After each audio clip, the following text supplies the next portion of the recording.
Sudah paham laki-laki? Berat toh? Siapa suruh jadi laki-laki? Sudah berat, miskin. Aduh, tambah berat ya.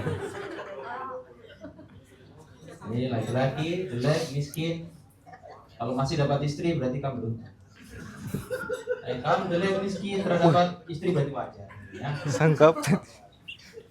Intinya kamu bikin kamu berdiri ganteng, ya nggak harus ganteng terlalu ya, cukup ganteng seperti tadi. Cukup ganteng, cukup baik, cukup soleh, dan cukup kaya. Banyak sekali yang kita pelajari malam ini ya, dari Gus Bintang, juga dari Ustadz Lutfi tadi. Ya, Ustadz Lutfi tadi menyimpulkan bahwa pernikahan itu adalah pernikahan yang membentuk keluarga, bukan memiliki pasangan. Ibaratnya begini, izin Ustadz Lutfi nih, saya nambah-nambah analogi dikit. Ketika kita melihat mawar, apakah kita petik atau kita tanam? Jika kita petik, maka mawar itu akan mati, tapi jika kita tanam, mawar itu akan tumbuh. Seperti itu. Ini sosokan saja. Ya, bukan berarti saya ahli gitu, bukan. Sering dimarahi istri juga. Oke, tadi juga disebutkan bahwa cinta itu lebih negatif karena didasari oleh nafsu. Jadi cinta yang didasari oleh nafsu itu pasti hasilnya adalah negatif. Tapi cinta butuh nafsu, ya. Mencintai karena nafsu itu negatif, tapi cinta itu butuh nafsu. Kalau nggak ada nafsu, maka kita nggak ada. Seperti itulah kira-kira. Ada hadis tadi menyebutkan bahwa nikahilah wanita dari harta, nasab, fisik, agama. Kalau penalaran saya pribadi, untuk memilih ini berarti otomatis laki-lakinya harus paham agama. Bagaimana kita menilai agama seorang perempuan kalau laki-laki nggak ngerti agama, apalagi beda agama? Ya, saya tegaskan saja. Ini kita pakai bahasa Papua saja. Jadi kan cari perempuan paham agama, baru kan paham agama dari. Oke. Terus ada lagi tadi asar sahabat yang mengatakan bahwa mencintailah sewajarnya dan membencilah sewajarnya, seperti itu. Ya, wajarnya itu bagaimana? Tolak ukur wajar dalam tanda kutip adalah wajar dalam koridor agama, yang mana agama itu membatasi ekspresi kita terhadap cinta. Jadi kalau yang nggak mau dibatasi ya nggak usah beragama.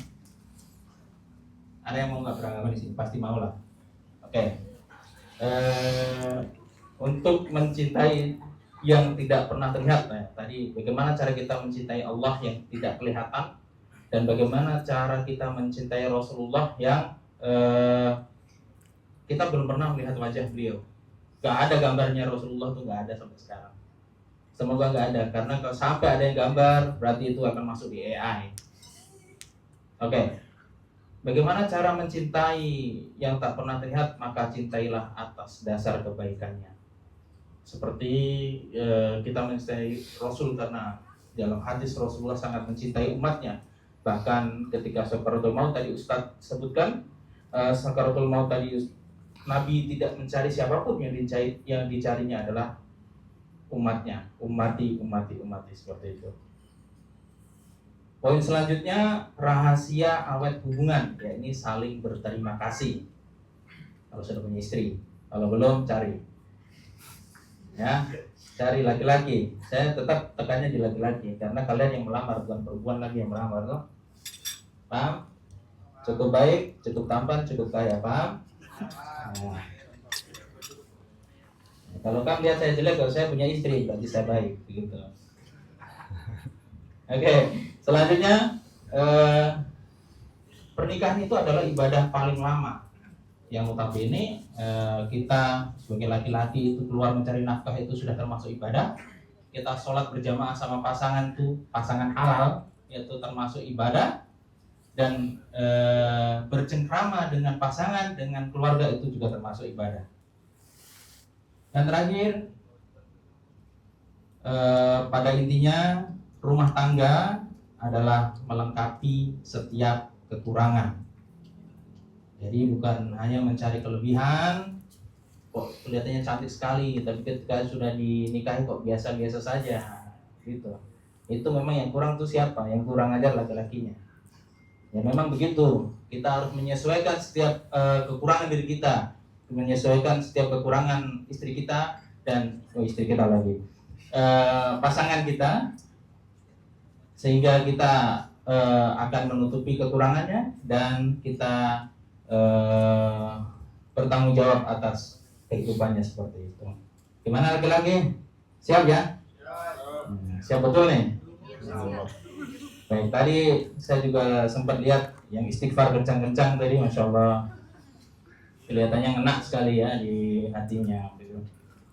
Baik, mungkin itu saja kesimpulan dari materi yang kedua. Saya akan membuka sesi tanya jawab. Ini sudah jam 9.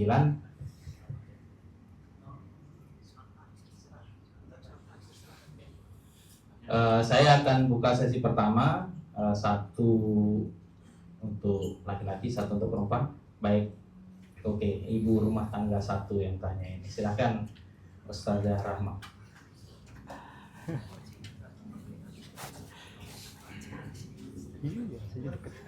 Dingin.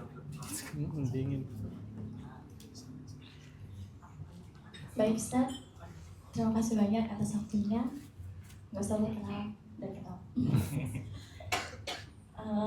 Saya mau bertanya, sebenarnya saya sangat sepakat apa yang disampaikan Ustadz. Ketika kita mau mencari pasangan, carilah karena agamanya. Tapi saya di sini mungkin kita lihat ya Ustadz, banyak sekali kejadian gitu ya akhir-akhir ini gitu. Banyak juga yang beragama, paham banget dengan agama, tetapi kita paham sendiri akhir-akhir ini banyak kejadian ya seperti itu loh Ustaz. Salah satunya pun bahkan ada yang difilmkan, mungkin semua tahu ya, viral bahkan ya. Nah itu ya. Ya itulah Ustaz ya. Jadi di sini menurut saya, sehingga pemikiran perempuan zaman sekarang mungkin berpikir seperti ini, apa cari yang agama, maksudnya saya menuliskan yang beragama aja seperti ini gitu, jadi saya harus cari yang gimana gitu. Nah mungkin di sini Ustadz, mumpung di sini banyak anak-anak muda gitu kan, apalagi perempuan ya, masih cewek-cewek gadis-gadis, bagaimana untuk mengembalikan lagi kepercayaan bahwa mencari sosok pendamping yang beragama itu memang ya harus gitu, terlepas dari yang telah terjadi di zaman sekarang. Mungkin itu Ustadz, karena ya kembali lagi banyak juga perempuan yang sekarang kita ketahui bahwa minim sekali untuk, maksudnya menikah itu ditunda gitu Ustadz. Sehingga ya kembali lagi banyak pernikahan ini sudah mulai menurun gitu kan. Bagaimana caranya itu kembali menurut Ustaz meluruskan kembali bahwa mencari pasangan yang memiliki agama yang baik itu ya sebenarnya memang harus gitu. Terima kasih Ustaz. Assalamualaikum warahmatullahi wabarakatuh. Waalaikumsalam. Terima kasih Dewi. Baik Walid, Irfan, sorry. Untuk Irfan. Baik. Agak Saldi.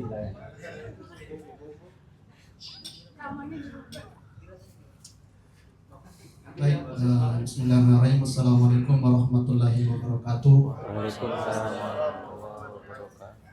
Baik, sebelumnya terima kasih atas kesempatan yang diberikan kepada saya. Ini Ustaz, bahwa fenomena hari ini ataupun realitas dalam kehidupan keluarga, kita ketahui bersama bahwa di antara banyak pernikahan, ada yang menikah karena yang katanya cinta, ada juga yang menikah yang katanya finansialnya sudah normal atau sudah kaya, tetapi pada ujungnya bercerai juga. Kemudian yang menjadi pertanyaan ialah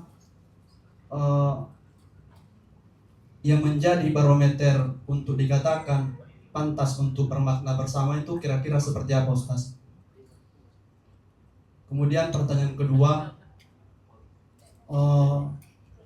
kalau kita mengacu pada Jalaluddin Rumi yang mengatakan bahwa cinta itu bermakna meleburkan ego untuk menyatu dengan Tuhan. Nah, yang tadi dijelaskan dengan Ustaz bahwa untuk mencari pasangan itu ada 4. Yang pertama bisa dikatakan dengan cantiknya, terus dengan keturunan, kemudian dengan agamanya. Kalau demikian, berarti ketika kita mencintai harus punya dasar. Nah, sementara Tuhan ketika kita beribadah kepadanya secara marifatnya tidak ada transaksi lagi.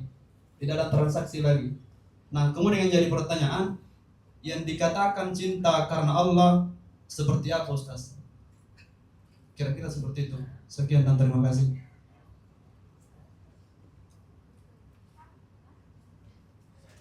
Baik, sesi pertama saya tutup dulu ya. Oke, untuk pertanyaan pertama dari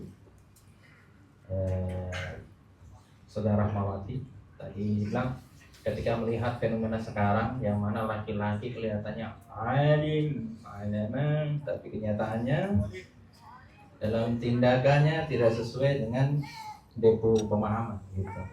Nah, gara-gara ini ditambah lagi ada cerita Walid Nadewi tadi, pandangan dari kaum Hawa khususnya para akhwat kita yang belum menikah terhadap laki-laki yang paham agama, apalagi yang mungkin anaknya seorang kiai, anaknya seorang ulama lah seperti itu, cenderung negatif. Itu kira-kira cara meluruskan gimana, Ustaz? Itu pertanyaan pertama. Terus pertanyaan kedua dari Kakak Saldi ya.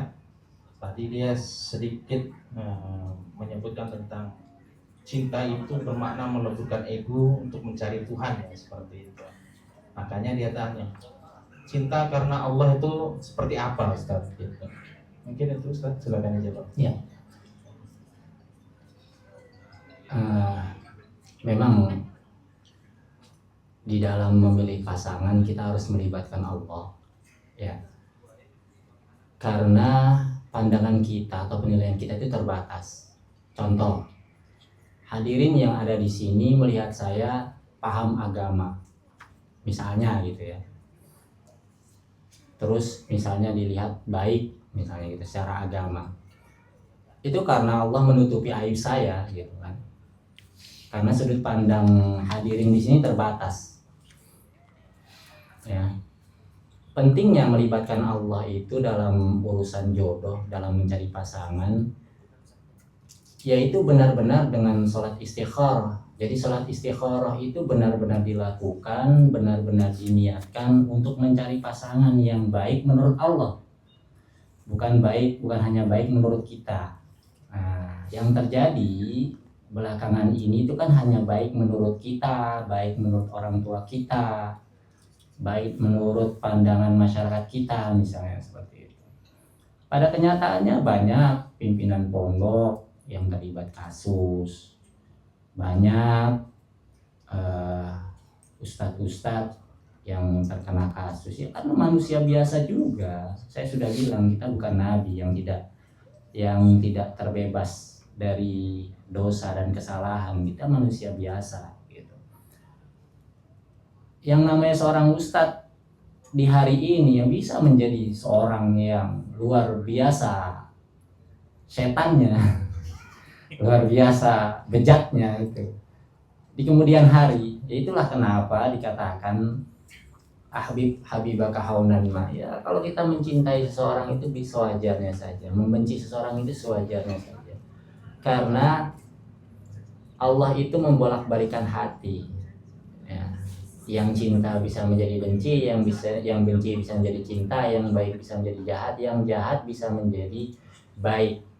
Nah, kufu dalam segi masyarakat, dalam penilaian masyarakat itu terlalu banyak. Harus sependidikan, harus setara keturunannya, setara kekayaannya, bukan hanya latar belakang pendidikannya, setara ketampanannya atau fisiknya. Kufunya banyak sekali. Padahal kufu dalam Islam itu cukup dua. Kufu dari segi agama sama kufu dari segi ifah atau kesucian. Artinya muslim harus dengan muslimah, tidak boleh dengan non muslim atau non muslimah. Harus sama agamanya, agama Islam. Yang kedua, ifah dalam segi atau kufu dalam segi kesucian, artinya sama-sama menjaga. Itu sudah dijamin oleh Allah. Az-zaniyatu waz-zani, az-zani waz-zaniyatu. Itu sudah pasti. Ya, walaupun kenyataannya wallahu alam ya, Allah yang lebih tahu. Itu yang berzina dengan yang berzina. Nah, itu pasti. Walaupun sama-sama sudah taubat. Ya. Tapi itu biasanya seperti itu. Jadi yang pacaran jangan cari yang belum pernah pacaran, susah itu. Nah, yang sudah pernah berzina, walaupun ditutup-tutupi, pasti dapat pasangan juga yang sudah pernah berzina. Karena itu Allah yang menjamin. Az-zani waz-zaniyatu, sudah pasti. At-tayyibun lit-tayyibat. Ya kan? Wal khabisun lil khabisat. Gitu. Yang baik untuk yang baik, yang buruk untuk yang buruk. Jadi kalau misalnya seorang istri dapat suami yang buruk, bisa jadi karena keburukannya sendiri. Yang kedua, itu ujian dari Allah. Seperti istrinya Fir'aun mendapat Fir'aun. Nabi Nuh mendapat istri yang durhaka. Nabi Lut mendapat istri yang durhaka. Misalnya. Yaitu ujian. Gitu. Dan bahkan ada dalam suatu kitab ulama itu menyatakan bahwa wali-wali itu istrinya dalam tanda kutip itu bukan istri yang solehah gitu maksudnya ya. Maksudnya orang-orang soleh itu banyak mendapat istri yang tidak solehah, bukan karena dia tidak soleh, tapi memang karena Allah mengujinya dari segi kekeluargaan gitu. Jadi ketika memang dalam pandangan kita baik, terus menurut Allah itu ketika sudah istikharah baik, ya sudah kita jalankan. Walaupun nanti pada kenyataannya Allah membalak-balikan hatinya yang tadi baik menjadi buruk, ya itu ujian bagi kita. Ya harus kita tinggalkan atau tidak. Andai kita tinggalkan, Allah akan mengganti yang lebih baik. Nah, untuk yang pertanyaan kedua, cinta karena Allah dalam pemahaman saya, tujuan pertama mencari ridha Allah Subhanahu wa taala. Yang kedua, niatnya sama-sama untuk meningkatkan ketakwaan kepada Allah Subhanahu wa taala. Jadi tujuannya itu mencintai Dia karena mencari ridha dari Allah Subhanahu wa taala. Ya. Tujuannya, niatnya karena ingin membentuk keluarga yang sakinah, mawaddah warahmah, membentuk keluarga yang dapat meningkatkan kepada Allah Subhanahu wa taala. Makanya doanya kan seperti ini. Allahumma inna nas'aluka hubbak. Ya Allah, saya meminta cintamu atau cinta kepadamu. Wa yuhibbu man yuhibbak. Wa yuhibbu man yuhibbuk. Nah, dan cinta orang-orang yang mencintaimu.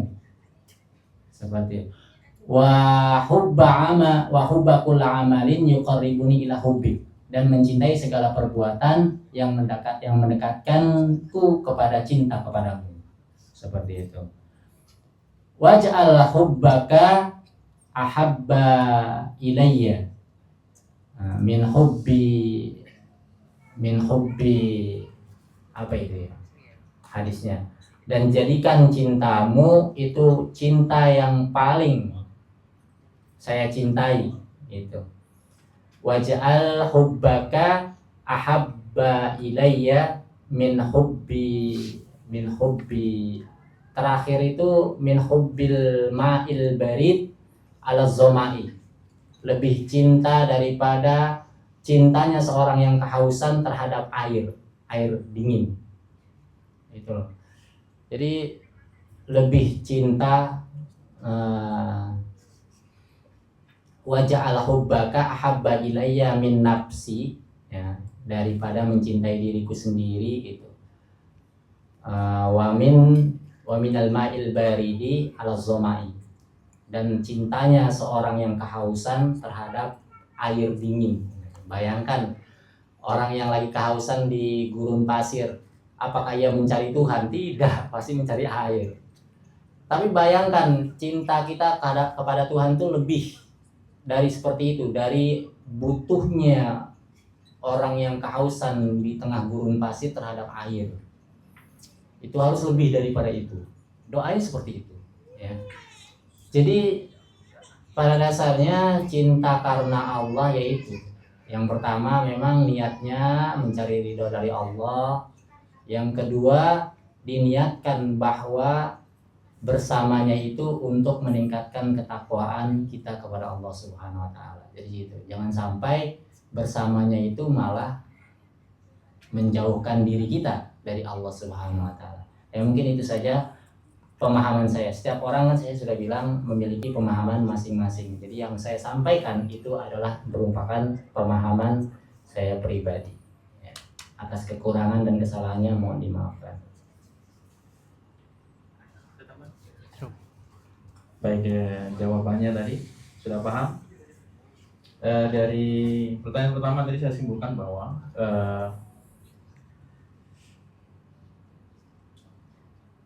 yang pertama jawaban paling logisnya adalah agamawan juga manusia, diliputi oleh akal, nafsu, dan tergantung mungkin ketika dia bermaksiat itu lagi nafsunya lagi besar-besarnya atau bagaimana. Dan yang jelas adalah setiap orang itu memiliki aib. Kenapa kok kita kelihatan baik? Kenapa kok orang kelihatan baik di mata kita? Karena belum saja kita tahu aibnya. Maka dari itu jangan share aibmu di TikTok, ya. Itu jelas. Ini sering. Terus tadi dijelaskan juga kufu. Kufu itu dalam Islam ada dua. Ini agamanya setara. Ini agama Islam sama Islam. Islam sama Islam yang jelas tuh. Itu harus ditekankan khususnya bagi yang belum menikah ya.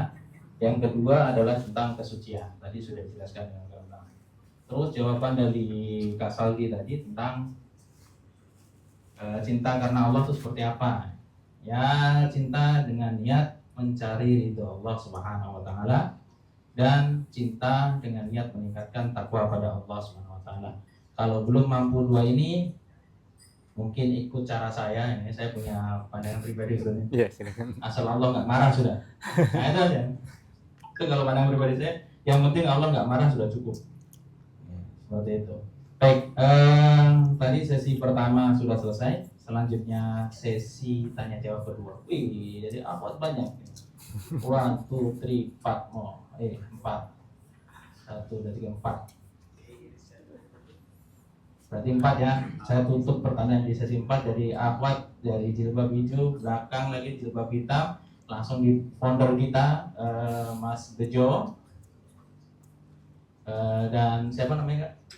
Irsyad. Cukup 4 saja, nanti bisa sharing masing-masing ya. Dititip aja, dititip. Nanti nitip aja pertanyaan. Nitip nanti bakal ongkir ya. Baik kakak, silakan. Perkenalkan dulu namanya siapa kak ya? Bismillahirrahmanirrahim. Assalamualaikum warahmatullahi wabarakatuh. Waalaikumsalam warahmatullahi wabarakatuh. Sebelumnya perkenalkan, nama saya Ayu. Ustadz, di sini saya mau sedikit bertanya, tapi ada beberapa poin. Yang pertama, Titipan juga ya. Silakan. Yang pertama tadi Ustadz sempat bilang salah satu laki-laki soleh yang kita lihat adalah dia yang langsung datang melamar dan mengajak menikah tanpa mengajak pacaran. Tapi apakah itu cukup Ustadz untuk menilai bahwasanya laki-laki itu memang laki-laki yang soleh?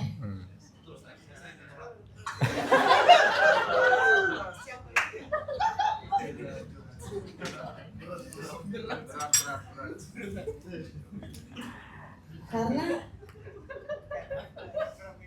sesuai apa ya, pengalaman pribadi saya, Pernah dilamar? alhamdulillah iya. Silakan lanjut. Saya dilamar di usia 20 tahun dengan pria yang memang tidak saya kenal, walaupun sempat bertemu ternyata ketika ada menghadiri salah satu seminar. Beliau datang ke rumah mengutarakan niat baiknya untuk melamar saya sebagai pasangan hidupnya. Di situ orang tua saya sudah memberi jalan yang mudah, yaitu dengan tidak meminta mahar yang tinggi, tidak menganjurkan untuk acara resepsi yang besar. Karena kita tahu sendiri orang Bugis itu terkenal dengan uang panai yang tinggi. Tapi alhamdulillah orang tua saya tidak menuntut itu, dan orang tua saya mengatakan semampumu saja, yang penting bertanggung jawab kepada anak saya di kemudian hari. Tapi Ustadz, Iya, ada tapinya ini, berat. Tapinya. orang yang tidak mengajak saya pacaran itu justru menjadi luka terdalam sampai untuk saya sampai detik ini.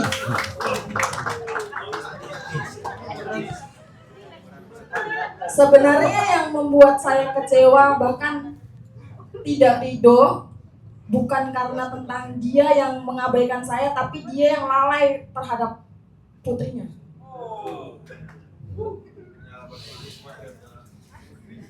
Maaf, boleh dikasih tahu lebih spesifik kesalahan cowoknya gitu?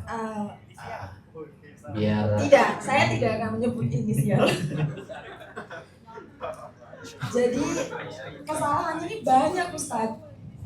iya, Salah satu aja yang paling fatal. yang bikin luka mendalam itu. Yang pertama, dia keluar untuk mencari wanita penghibur.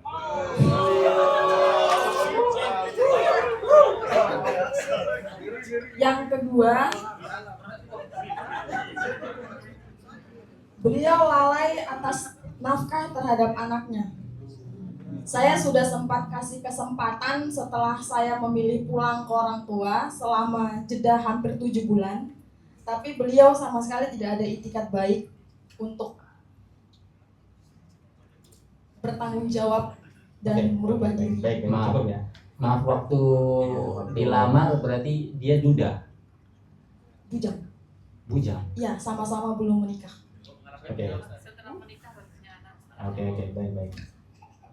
Ini sedikit curhat ya. Lama-lama saya buka sesi curhat ini. Masalah datangkan psikiater mahal, 1 juta lebih. Saya sudah bosan, Ustaz. Oke, silakan. Berarti kesimpulannya spesifik lagi. Apa yang ditanyakan? Satu hal lagi, Ustaz. Ya. Saya sempat meminta seperti ini sama Allah.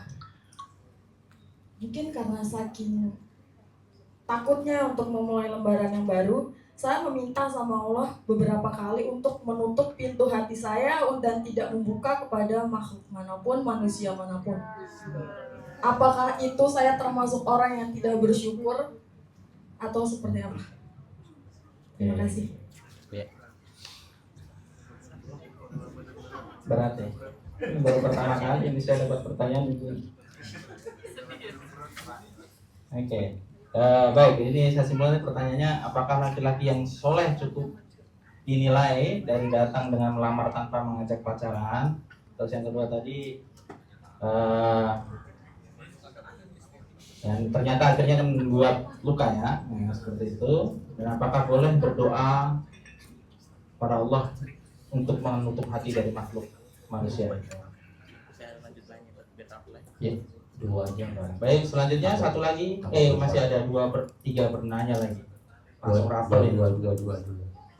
Satu lagi dari Nanti belakangnya. sesi ketiga aja yang 2-nya. Sesi di belakangnya apa tadi? Founder nanti bisa diskusi Ya, sendiri.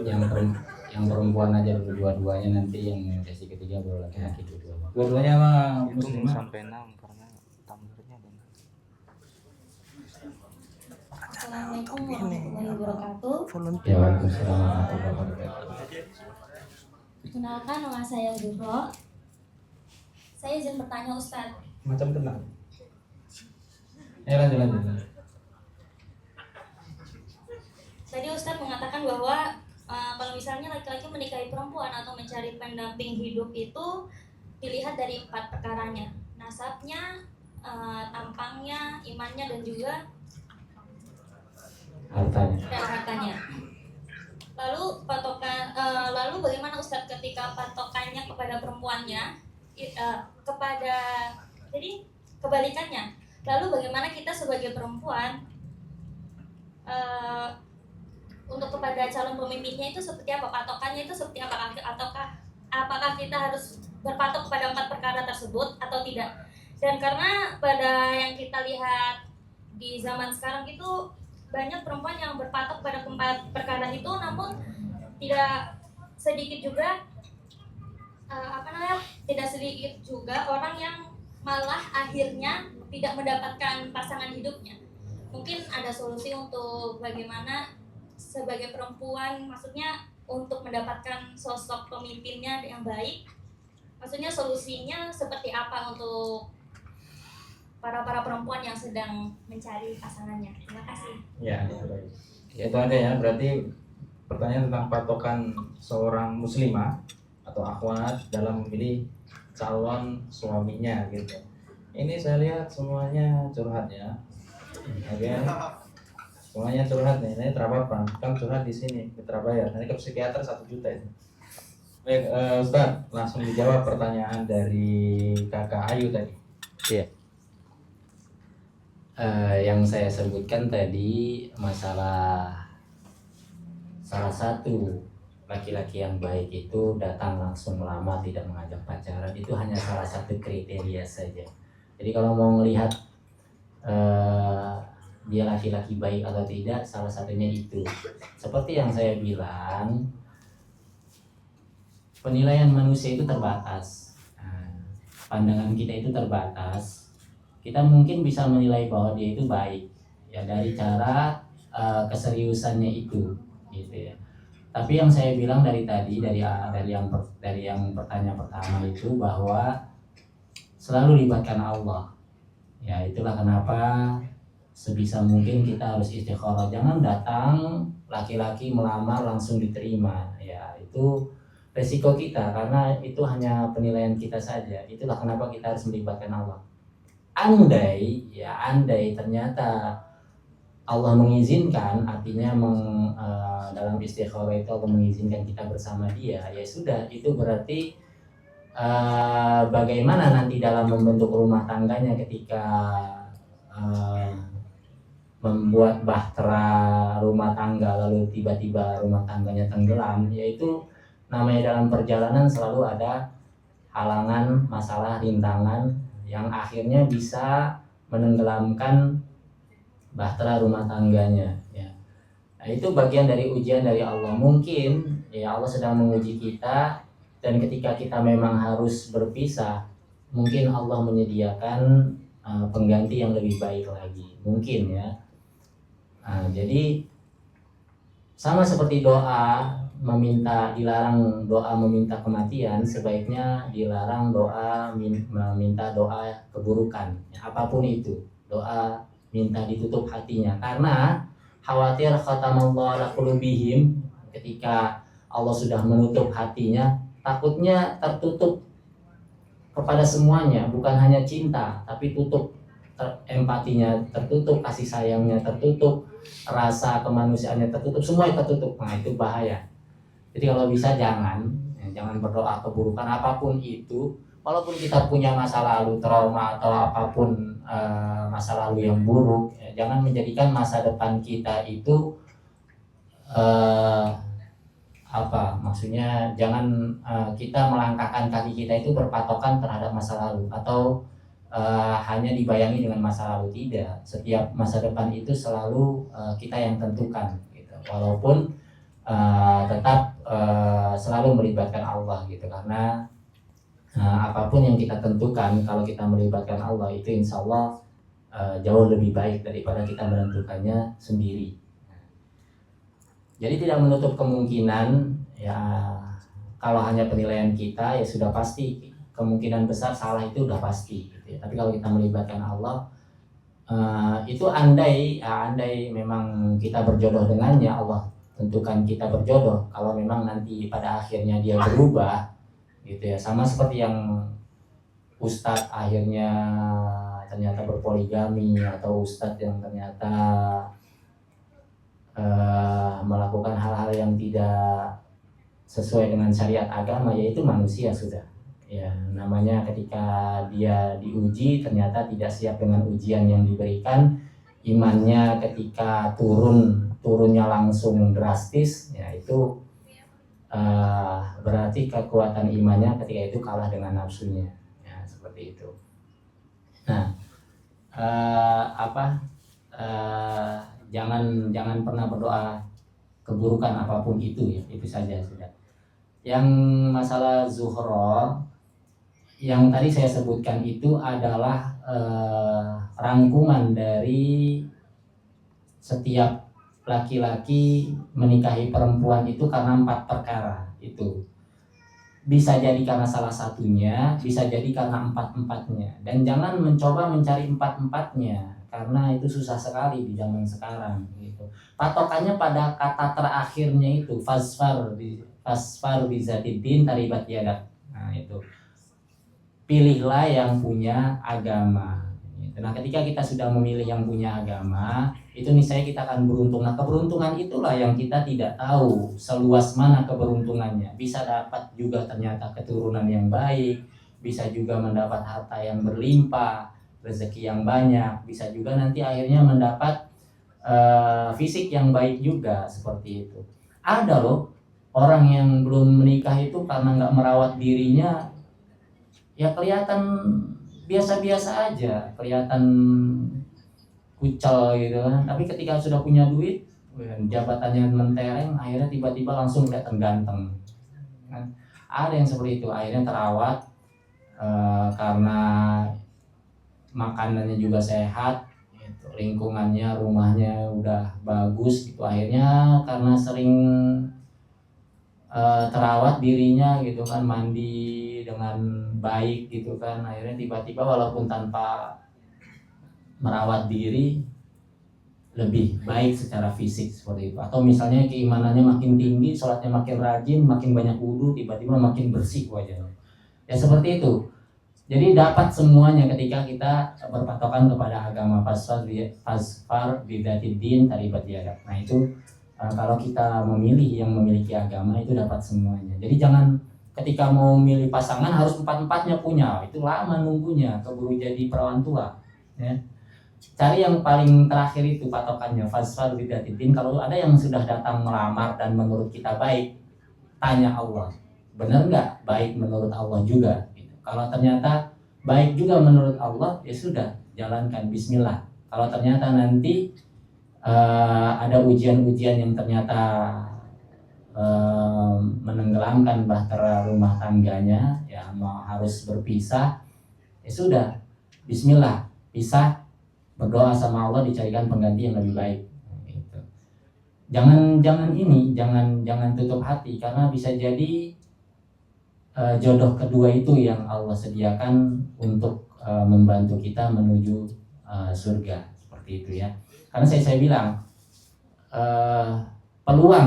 peluang menuju surga dan peluang menuju neraka dalam rumah tangga itu tinggi. Jadi kalau kita bisa memanage rumah tangga kita, membawa rumah tangga kita dalam kebaikan, itu peluang masuk surganya itu luar biasa, khususnya bagi perempuan. Karena kalau bagi perempuan itu yang penting taat kepada suaminya, terus menjalankan ibadah walaupun yang hanya yang wajib-wajib saja, udah masuk surga dari pintu yang mana yang dia kehendaki. Enak sekali ya. Laki-laki juga seperti itu, yang penting menjaga ibadahnya dengan baik, rumah tangganya dengan baik, insya Allah jalan menuju surganya lebih mudah. Karena setiap yang kita nafkahkan itu semuanya akan kembali kepada kita sebagai dalam bentuk amal jariah kita, tabungan investasi akhirat kita, seperti itu. Nah, sudah kejawab ya? Ya sudah, dua lagi biar waktunya cukup. Masih ada dua ya. Baik, sudah terjawab ya. Intinya kita memahami agama itu jangan pemahaman yang terpisah dari dunia seperti itu. Kita cenderung apa namanya itu sekuler. Jadi jangan sekulerkan agama. Jadi jangan pisah agama dengan urusan keduniawian. Ketika orang itu bagus dalam ibadahnya, maka otomatis keduniawiannya pasti akan bagus. Minimal kalau laki-laki dandan, ya rambut diatur, gondrong boleh tapi diatur seperti itu. Saya dulu juga pernah gondrong tapi teratur. Ya, saya tidak sindir, sorry. Ya seperti itu. Jadi lengkap, agama itu lengkap. Lu belajar, kita belajar kedokteran itu juga bagian dari agama. Kita belajar matematika itu juga bagian dari agama seperti itu.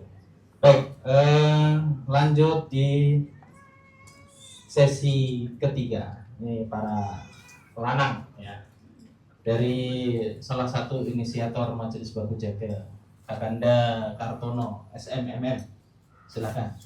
Tes. Ya. Alhamdulillah, terima kasih Majelis Baku Jaga yang mencerahkan saya dan memberi ruang malam minggu buat saya ya.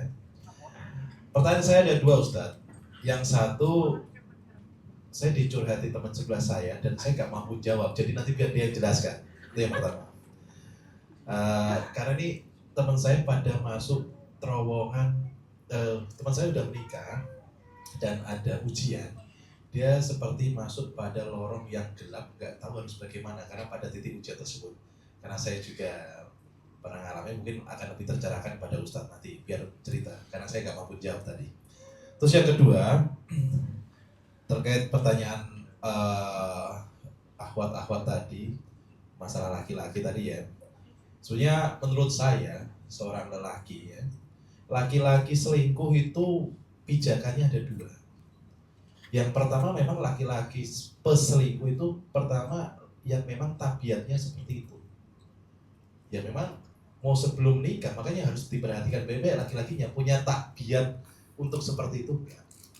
Kalau memang ada indikasi tabiat, yang penting nggak usah. Terus yang kedua, laki-laki selingkuh itu biasanya karena keadaan masalah di rumah tangganya. Dia butuh pelarian cerita. Nah disitulah setan berbisik-bisik akhirnya terjadi selingkuh. Berarti laki-laki selingkuh itu ada dua. Pertama memang tabiat, yang kedua memang karena dorongan masalah. Nah, keluar dari situ Ustadz, saya tertarik dengan penyampaian Ustadz tadi terkait pendosa itu pasti nanti biarpun tobat ya dapat ya tetap ya mirip-mirip lah gitu kan. Apakah di konsep Islam itu pendosa tidak dapat kesetaraan yang adil untuk mendapat yang lebih baik Ustadz? Karena tadi Ustadz menyampaikan kalau yang awalnya suka maksiat, biarpun sudah bertobat, pasti nanti ketemunya juga yang suka maksiat mungkin sudah bertobat juga. Tadi ada kalimat seperti itu ya, kalau saya nggak salah. Apakah Islam itu seperti itu kesetaraannya? Atau ada pemikiran yang lain? Itu saya butuh pencerahan di situ ya Ustaz. Terus kedua, menikah itu memang berat ya. Kita di kondisi tatanan sosial sekarang ini, mohon maaf ya, banyak kelaziman baru yang ahwat yang mau berkerudung atau apa. Sekarang kita boleh lihat bisa pulang jam 11, jam 12 malam tanpa ada tekanan sosial lainnya. Nah, saat situasi seperti itu, tatanan sosial seperti itu, kita yang ikhwan ini bagaimana Ustaz? Ya kan? Pakai standar agama yang mana kalau perempuannya aja sudah pulang jam 11, jam 12 malam kan gitu kan ya, orang tuanya nggak mempermasalahkan, jadi kita pada ya bingung juga Ustaz. Nah makanya itu tantangan sebagai laki-laki itu berat sekali. Nah jadi paling penting itu kita nggak berharap pada pasangan kita seperti ekspektasi kita, karena itu awal mula perpisahan itu di situ. Harapan kita terlalu tinggi. Sedikit curhat saja ya, saya ini kan orangnya suka bercanda Ustaz. Nah hobi saya motor. Alhamdulillah kesini alhamdulillah Allah memberikan kelimpahan rezeki yang cukup. Alhamdulillah akhirnya bisa beli motor impian Vespa. Sudah tahu Vespa ini kan banyak penyakitnya Ustaz ya kan ya. selalu muncul kalimat, ya kalau beli motor ya begitu sudah. Kalau ya kenapa nggak beli motor yang baru saja? Kenapa ya rusak terus, akhirnya jadi masalah Ustaz. Saya kan pernah bilang ini bercanda Ustaz. Ya kan mending laki-laki kan suka motor daripada suka main perempuan. Itu akhirnya jadi bulan-bulanan buat saya Ustaz, kan pada bercanda saja. Kenapa pada hal seperti itu kok kita sulit ketemu Ustaz? Pada akhirnya ya lebih baik mending banyak diamnya daripada banyak masalahnya. Gitu Ustaz ya. Yang itu pertanyaan saya, apakah laki-laki pendosa dalam konsep Islam itu nggak mendapat kesetaraan yang bisa lebih baik lagi? Apakah tetap harus dapat pendosa juga? Ini boleh nanti lebih diperdalam. Pertanyaan pertama, karena saya nggak mampu jawab pertanyaan dia, biar dia yang menjelaskan Ustaz. Terima kasih. Assalamualaikum Ustaz. Waalaikumsalam. Langsung intinya, kamu dikejar waktu ya. Nama saya Lutfianto. Jadi gini, ujian setelah menikah. Kayak saya tuh diuji itu banyak sekali. Dari ekonomi, orang tua, sampai keluarga. Dan dari yang dulunya saya memang jauh sekali dari agama, sampai saya belajar agama, mulai kembali dari Iqra sampai alhamdulillah sekarang. Tapi ujian itu nggak ada habis-habisnya. Saya kira-kira harus bagaimana? Sampai saya mikir tuh, apakah Allah itu udah nggak peduli atau nggak apa, sampai saya udah belajar agama, belajar apa semua, tapi tetap aja begitu. Terima kasih. Udah gampang gitu. Baik, dari Kak Rian. Oh iya, sorry. Iya. Oke, Kakak Irsyad, silakan langsung intinya saja ya. Assalamualaikum warahmatullahi wabarakatuh. Waalaikumsalam. Perkenalkan, nama saya Muhammad Irsyad, biasa dipanggil Irsyad. Tadi sempat disampaikan oleh pemateri yang pertama mengatakan bahwasanya ada 5 jenis cinta. Yang salah satunya dimana adalah cinta erotis, yakni cinta kepada pasangan. Berikutnya disambung oleh pemateri kedua mengatakan bahwasanya fungsi tujuan dari cinta kepada pasangan ini untuk menuju pada jenjang yang lebih serius, yakni pernikahan. Namun pada fakta lapangannya ada orang yang menikah atas dasar cinta, namun pernikahannya ini usianya singkat. Ada yang sebulan, 2 bulan, setelah itu cerai, menikah lagi, mengatasnamakan cinta lagi, cerai. Ada lagi yang kedua, menikah, mengatasnamakan cinta lagi, namun pernikahannya ini selalu ribut, dipenuhi dengan pertengkaran gitu Ustaz. Nah, pertanyaan saya, bagaimana agar kita memantapkan cinta kita kepada pasangan untuk menempuh jalan yang lebih serius, yakni pernikahan, agar hal-hal seperti perceraian, pertengkaran, dan lain sebagainya itu tidak terjadi. Mungkin itu dari saya. Assalamualaikum warahmatullahi wabarakatuh. Waalaikumsalam warahmatullahi wabarakatuh. Baik, saya simpulkan Ustaz. Tadi pertanyaan dari Gus Bejo. Tadi, apakah dalam Islam pendosa tidak bisa dapat yang lebih baik? Terus standar agama mana dalam masa kini untuk memilih pasangan? Selanjutnya dari Irsyad, tadi menikah atas nama cinta namun singkat, bagaimana menetapkan cinta sehingga menikah dengan atas nama cinta tadi tidak singkat, ya ini langgeng sakinah mawaddah warahmah seperti itu. Iya. Dari Pak Bejo ya, ketentuan itu sudah ditentukan oleh Allah Subhanahu wa taala bahwa at-thayyibun lit-thayyibat, al-khabisun lil-khabitsat ya. Jadi yang baik untuk yang baik, yang buruk dengan yang buruk, dan ketika dia bertobat menjadi baik, dia pasti akan mendapat yang baik. Nah, untuk pezina dengan mendapat pezina itu memang bagian dari realita itu, realita baik untuk yang baik, buruk untuk yang buruk, seperti itu. Walaupun ditutup-tutupi, yaitu dia tetap akan mendapatkan sebagaimana dirinya, seperti itu. Biasanya itu jodoh itu cerminan dirinya sendiri gitu ya. Jadi untuk mendapat yang berzina, mendapat yang tidak pernah berzina sama sekali, itu tetap kehendak Allah ya, bukan di apa ya. Ya dalam pemahaman saya memang seperti itu, tetap akan mendapatkan sebagaimana cerminan dirinya ya. Walaupun dia itu sudah bertobat, ya biasanya memang gitu, dapatnya pezina yang bertobat juga. Bukan keadilan, masalah Allah tidak adil bahwa kebaikan bahwa dia yang sudah taubat itu harus mendapat yang bersih, tidak. Memang dalam ketentuan pasangan itu sudah digariskan ketentuannya seperti itu oleh Allah gitu. Dan selebihnya memang tetap kehendak Allah ya, itu jodoh Allah yang mengatur. Tetap saya tidak tahu bahwa dia itu pezina, mendapat pezina, atau pezina mendapat yang tidak pernah berzina sama sekali. Itu kita tidak tahu kan, ada yang Allah tutupi aibnya seperti itu. Tapi kenyataannya seperti yang saya pernah lihat ya, maksudnya dalam kehidupan nyata memang seperti itu, akan ya pezina dengan pezina biasanya. Walaupun sama-sama bertobat ya dulunya ya pezina juga dua-duanya, seperti itu. Biasanya seperti itu. Tapi wallahu a'lam, saya tidak tahu bagaimana itunya. Nah, untuk masalah hobi, nah inilah yang namanya berkeluarga itu yang paling berat itu, yaitu menurunkan ego masing-masing.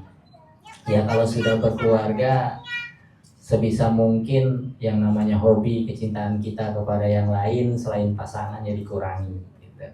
Jangan sampai istri cemburu terhadap Vespa, karena Vespanya lebih diurus daripada istrinya, Vespanya lebih disayang daripada istrinya. Nah seperti itu, lebih baik dikurangi. Kita punya, namanya laki-laki wajar punya hobi, tapi seminimal mungkin egonya diminimalisir ya, maksudnya ditekan seminim-minimnya. Dan kita sebagai laki-laki memang harus lebih banyak ngalah daripada istri ya. Jadi ya itu pepatah yang mengatakan perempuan selalu benar ya gitu. Kita laki-laki terima saja. Apapun bisa menjadi masalah besar, walaupun itu kecil bagi kita, perempuan itu lebih dominan perasaannya daripada logikanya. Yang kalau kita laki-laki lebih dominan logikanya daripada perasaannya. Bagi kita ini masalah kecil, masalah sepele, bagi dia masalah besar. Ya, karena perasaan yang dilibatkannya lebih besar gitu ya. Oke, Vespa bagi kita itu cuma hobi saja, tapi bagi istri itu seperti diduakan. Bisa jadi seperti itu. Memang perempuan itu kita tidak bisa pahami isi hatinya. Di wajahnya itu di katanya itu dia bilang tidak mau, padahal mau. Kebalikannya. Tapi pas kita anggap kebalikannya ternyata benar, bukan kebalikannya. Yang perempuan itu membingungkan. Ya begitulah. Kita sebagai laki-laki ya ngalah saja. Nah, intinya dari pertanyaan yang Lutfianto nanti agak berat sedikit. Yang cinta singkat, yaitu cintanya itu ya karena masalah fisik, karena cinta lebih kepada uang, harta, seperti itu. Cinta terhadap nasab, keturunan, seperti itu. Cinta terhadap pangkat, jabatan, dan lain sebagainya. Makanya tidak abadi. Dan cintanya itu ya karena nafsu, dilandasi karena nafsu. Jadi ketika hilang nafsunya, hilang cintanya, atau sudah berkurang sekali rasa cintanya, ya sudah, mau tidak mau akan kandas rumah tangganya. Makanya saya bilang yang diajarkan oleh Allah dan Rasulullah itu bukan cinta. Dalam rumah tangga itu kasih dan sayang. Makanya kasih dan sayang itu lebih abadi daripada cinta. Cinta itu lebih banyak, lebih cepat pudarnya, ya, lebih cepat lebih cepat berbaliknya. Yang tadinya cinta menjadi benci itu lebih cepat gitu. Nah, sedangkan kalau kasih dan sayang itu lebih awet. Ya, makanya lebih diutamakan kasih dan sayang. Kasih dan sayang itu bagaimana biar rumah tangganya itu lebih awet, ya terus dipupuk gitu. Dengan saling mengasihi, menyayangi, saling memuji, saling berterima kasih, saling ya tetap walaupun istri itu adalah ya orang yang bisa membantu kita, atau kalau laki-laki itu seperti kaki tangan kita ya, tetap dia itu pasangan yang tidak bisa kita suruh hanya dengan seperti pembantu seperti itu. Tetap kita harus minta tolong gitu, dengan hormat minta tolong seperti itu ya. Bagaimanapun lebih tetap kita banyak mengalahnya lah laki-laki, walaupun kita di posisi benar, karena perempuan selalu benar. Jadi walaupun kita benar kita salah, karena perempuan walaupun salah dia benar gitu. Jadi sudah, kita ngalah saja sebagai laki-laki. Dan itulah pentingnya kepala rumah tangga ya. Sebagai kepala ya kita memang harus lebih dominan mengurangi egonya, lebih dominan mengalahnya, lebih dominan sabarnya, lebih dominan syukurnya, seperti itu. Nah, untuk Mas Lutfianto, dalam setiap masalah ujian itu sudah pasti ya. Setiap hari itu kita pasti diuji. Memang hidup kita itu ujian. Ya, liyabluwakum ayyukum ahsanu amala. Jadi Allah itu menguji kita itu cuman pengen menilai sejauh mana sih kita itu mengingatnya, kita itu sayang padanya, kita itu cinta padanya. Dan ini sudah menjadikan mungkin itu ya cara Allah menunjukkan hidayahnya kepada antum, sehingga antum akhirnya sekarang lebih dekat agama, lebih mulai belajar Al-Quran yang sebelumnya jauh. Itu mungkin hidayah Allah melalui ujian yang diberikan kepada antum. Dan semakin berat ujiannya, itu tandanya Allah ingin antum semakin dekat kepada Allah. Nah, terus saja, jangan putus asa, karena memang konsepnya itu latai asumin rahmatillah, latai asumin rohillah. Jangan pernah berputus asa terhadap rahmat Allah. Mungkin belum datang sekarang, tapi mungkin 2 hari lagi. Pokoknya sabar saja, pasti akan datang gitu. Dan selalu melibatkan Allah. Artinya apa? Ketika kita bermunajat kepadanya, ketika kita curhat kepadanya, dan waktu yang paling dekat kita kepadanya itu kan di sepertiga malam. Ya sudah, kita sambil hajat, apa kebutuhan kita, apa kemauan kita, lalu kita misalnya apa kalau kita punya pilihan, biar Allah yang tentukan pilihannya, kita istikharah, melibatkan Allah semuanya, nanti Allah beri petunjuk. Kalau memang kita harus melepaskan, kita lepaskan gitu. Artinya nanti Allah akan menyediakan pengganti yang lebih baik, seperti itu ya. Jadi jangan apa ya, jangan pakai penilaian diri sendiri saja, tetap selalu melibatkan Allah. Jadi kalau menurut kita yang pasti Allah memberikan ujian itu di batas kemampuan kita. Allah tidak pernah menguji kita itu di luar kemampuan kita. Artinya Allah selama ujian itu menurut Allah itu masih dalam batas kemampuan kita. Sabar saja, kuncinya sabar saja, dan selalu melibatkan Allah gitu. Jadi kalau kita punya hajat, kita sampaikan kepada Allah. Kita punya pilihan, kita minta Allah bantu tentukan pilihan itu ya. Nanti itu kita akan melihat semua hasilnya nanti gitu kan. Nah, jangan, sabar saja, sabar. Walaupun merasa kita wah nggak berhenti seakan-akan Allah tidak. Itu tandanya Allah makin sayang sama antum, karena yang tadinya menurut antum jauh dari agama, sekarang sudah lumayan lebih dekat dari agama. Itu berarti cara Allah mengingatkan antum, cara Allah ingin antum dekat dengannya seperti itu. Oh, ternyata dengan ujian berat antum baru ingat sama Allah, makanya Allah uji berat gitu. Makanya ketika antum tidak diuji, jangan lupa sama Allah. Jadi Allah itu ketika antum ingatnya hanya diuji, ya Allah akhirnya uji antum terus biar antum ingat kepada Allah gitu. Jadi ketika antum lagi tidak diuji, lagi senang, terus ingat Allah juga gitu. Jadi nanti diberi kesenangan juga.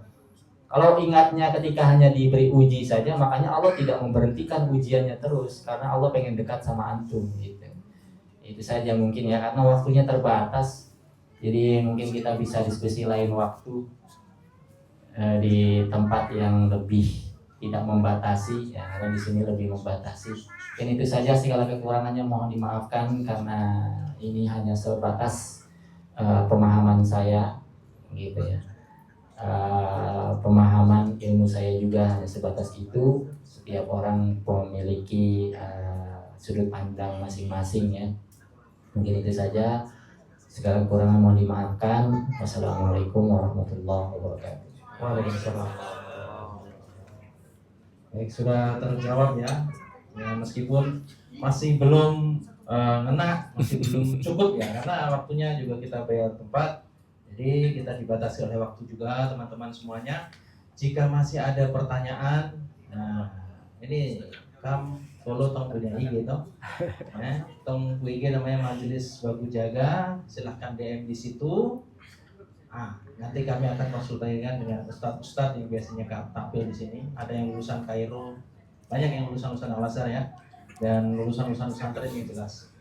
Apapun yang teman-teman tanyakan, insya Allah kami akan jawab. Jika teman-teman ingin kami upload sebagai konten kami diizinkan, maka kami upload. Jika tidak, maka kami tidak akan up di sosmed. Seperti itu. Jadi jangan takut privasi teman-teman bocor gitu ya. Selanjutnya nanti kepada para penanya, sebelum saya akhiri, saya mohon kesediaannya, jika tidak ingin kami tampakkan muka teman-teman yang bertanya di sosmed kami, maka silahkan DM, bisa DM kami ya, langsung DM kami, supaya kami tidak tampilkan. Kami tampilkan pertanyaannya saja, tapi tanpa menunjukkan wajah dari teman yang bertanya tadi. Jadi jangan takut privasi teman-teman bocor, kecuali founder kami akan tampilkan karena beliau bagian dari kami. Wajib. Baik, mungkin seperti itu. Akhir kata, hidup adalah penderitaan. Jika kamu mengingkari penderitaan, maka kamu tidak hidup. Contohnya, jomblo itu menderita jika kamu jomblo itu menderita jika kamu menikah, kamu akan lewati penderitaan jomblo dan masuk dalam penderitaan pernikahan. Ya seperti itulah. Lari ke situ terus. Jika kamu bertahan di pernikahan, ya menderita pernikahan itu. Tapi kalau kau pisah, ya sudah menderita lagi di perpisahan lagi. Gitu ya? Sepakat ya?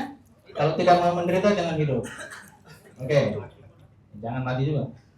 Oke, jalani hidup yang menderita ini dengan bebas. Saya sarankan salah satu buku, silakan baca buku Filosofi Teras kalau mau baca ya. Itu sedikit menenangkan, bukan buku sofistik sih.